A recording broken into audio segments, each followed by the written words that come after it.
Ladies and gentlemen, today we're going to answer the age-old question. Which came first, the chicken or the egg?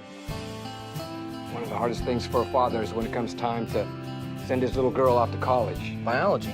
Did you get Cayman? Complex life forms evolved from simpler life forms. Wait, what? A chicken egg is the same life form, just at an earlier stage. Specifically the stage taking place outside the mother, where the egg is continuing to develop, or specifically the contents of the egg, prior to hatching.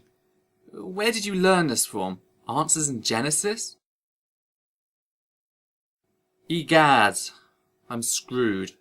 Hey, what did you think about what Professor Cayman was just saying? You mean other than the fact that as he spoke, quite literally a huge ball of straw just fell down onto the ground? It was factually flawed in the example he gave. She's one of the cutest freshmen we've seen. Just calling to get your topic for the October debate. I seriously doubt this individual's ability to debate anything. He quite literally classifies the egg of something as an entirely different species of organism to its parent organism, showing no understanding of gradual adaptation leading to the development of ring species and differential populations which can no longer interbreed, and therefore an entirely new species. I really like all of my instructors, especially my biology teacher, Professor Cayman. He's a riot. AKA the Chicken Man. The guy's an evolutionist. Wait, the Chicken Man is not the creationist. Well, he certainly ain't the evolutionist either, because he has absolutely no idea what evolution is from the visual example he gave earlier. He may think that he's an evolutionist, but is just as stupid as those creationists who believe that metamorphosis has anything to do with evolution. And now he's added fetal development to the list. Well done, creationism. You're adding more stupidity by the hour. And there's nothing in the whole course description about biblical creation as even a plausible alternative. Ooh, dramatic and spooky. Yet to answer your question, creationism is not a viable alternative to the biodiversity of life on Earth due to the fact of genetic ancestry. That's right, genetic science. All our public schools and universities teach evolution as the answer to the origins of life. I am surrounded by morons.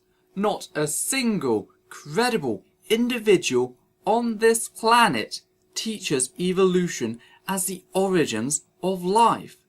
Evolution has fuck all to do with the origins of life, merely discussing the biodiversity of life that has occurred and evolved since life began. The word you are looking for is abiogenesis, which discusses the formation of simple molecular life via the observable process of self-assembly. So far, I'm waiting for one actual point that has fuck all to do with evolution. Don't you think Professor Cayman has some good concepts? He could be right. Have you ever seen that thing that Cayman does where he shows how we all came from apes? Nope, we didn't come from apes. We are apes, by every definition, and this is supported by both taxonomical evidence, i.e. our bone structure, as well as the genetic evidence. So, yeah, we are apes, buddy. Life comes from life. It doesn't come from non-life. Well done, boy, you're now stuck with an infinite regress. Claims that life cannot come from non-life. Did you not read the Bible, where God quite literally scooped up earth and breathed life into it? And if you claim that God is life, then where did God's life come from? Infinite regress again. Fact is, I would agree with you on the fact that life cannot come from dirt. You see, dirt lacks many of the advanced compounds which are required for the process of self-assembly, hence we should be looking at the clays and the primordial oils that existed at the time that life began. Yet again, none of this has anything to do with evolution, discussing the process of abiogenesis. Geez, for a movie that apparently takes place on a campus, could you guys not please do some actual learning? Evolution versus creationism, what do you say? Professor Cayman, my dad can't debate you. Too fucking right. A debate actually requires an individual to know the position they are defending, which, quite frankly and clearly, nobody in this trailer knows fuck all about evolution. If I were you, I'd get out of it. I've never done anything like this before.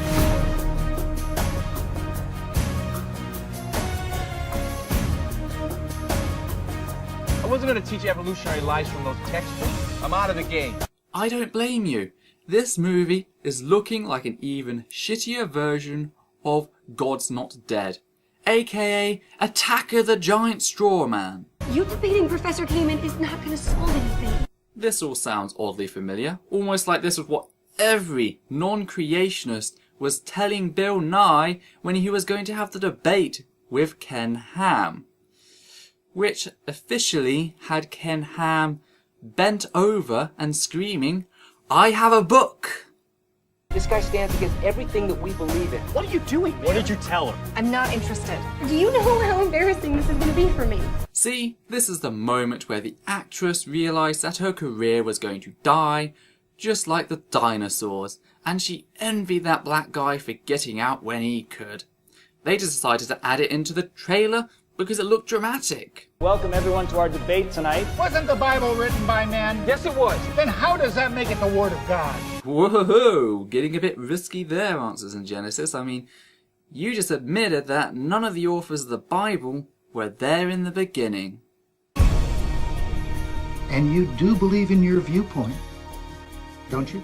Nope, I'm just making a serious fuss out of nothing. So yes, that was the end, and this is not my usual thing. I decided, what the hell, let's have some fun, and yes, that's what I did. So yeah. Hope you guys are all doing okay, hope you enjoyed this little treat. This is Essence of Thought, take care, and out.